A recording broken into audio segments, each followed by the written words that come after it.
Good afternoon. This is a totally spontaneous live, so I realize no one may be visiting the group page right now, but I just wanted to jump on. I tried to film a video and upload it, and it was just kind of not working too well. So I just thought, well, you know what? Let me just jump on real quick and try to respond to a question about filling out this new word study template that's been revised. I had linked to our group a YouTube video, which I think was helpful. And there was a question that came in.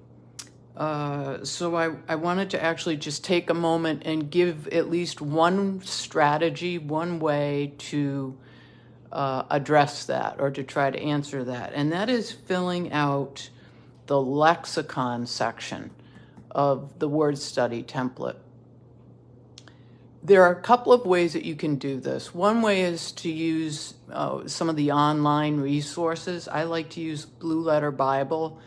And at some point, I'm actually hoping to schedule a live because I think, more people will be able to view it when it's actually scheduled in advance, on how to navigate some of the tools and options that are available in Blue Letter Bible. However, just to try to answer the question today, what I wanted to do was show you what we used to do back before the days of electronic internet tools. So I have a couple of Strong's Concordance books. These are these big, heavy books, and believe it or not, I used to carry these with me when I would go to Bible study. So this would be what I would suggest is one way that you can do this if you have a Strong's Concordance, for anybody who's curious.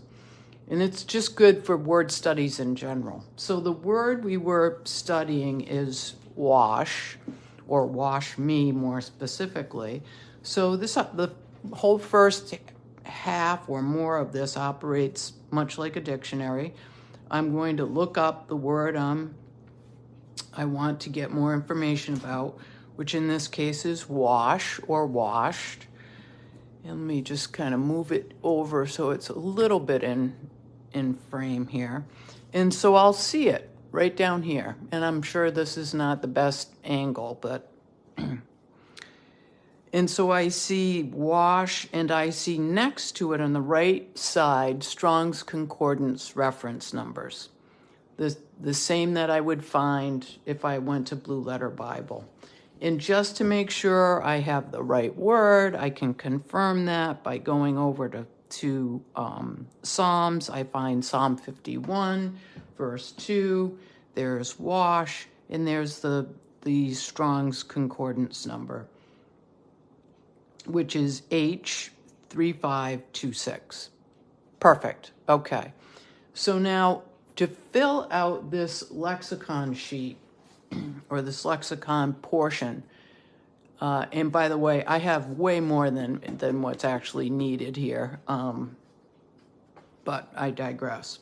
So one of the ways you can do this is to go back to this word wash, or washed, you could also include, right? Maybe washing if you wanted to. Is go in and then just look down the list of Strong's reference numbers. How many different Strong's numbers do you see in just the Old Testament? I'm not looking in the New Testament because I'm just working in Psalms here. And that gives me my clue. There's another word in Hebrew for the same word I use in English, wash. Interesting.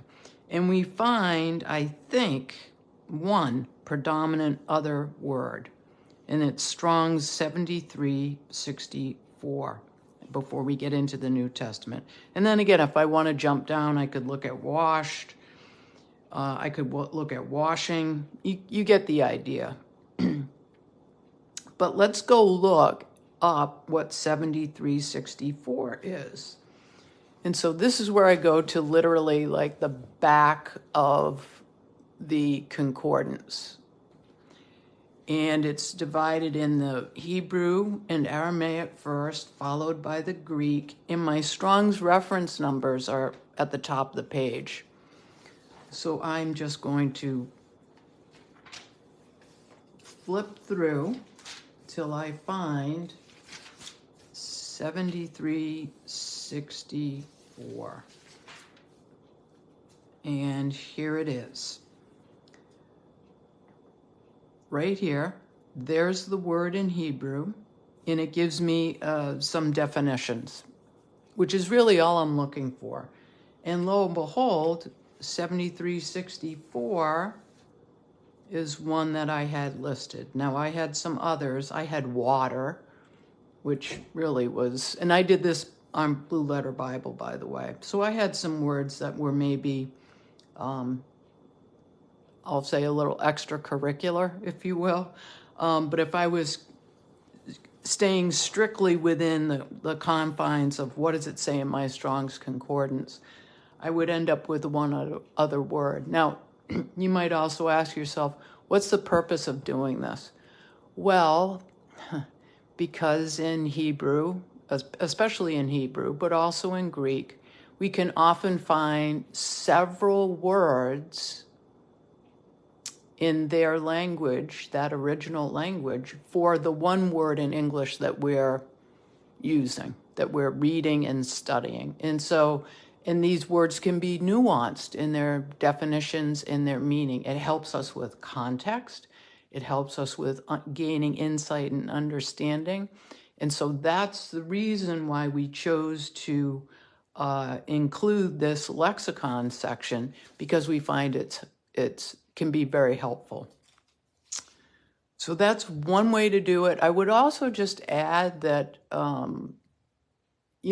for me, a study Bible toolkit and study resource toolkit, which is something we should probably think about adding to this group at some point. Having a Strong's Concordance, even though a lot of people might say, oh, I don't need one, I can just go to Blue Letter Bible or, other online resources. eSword, you probably could do this as well. Maybe Bible Hub, I'm not sure. I would have the book. I would invest in a Strong's Concordance. I think it's worth it to have one. And I have two. So apparently I really think it's worth it. And you never know when you're not going to have power or service and you're right in the middle of some kind of study. I hope that helps to answer the question, and I will work on getting a live scheduled where we kind of do a little tour of Blue Letter Bible and all the fun things that are available there. So there we go. Just wanted to jump on and share that with you. So take care. Hope it's helpful. God bless.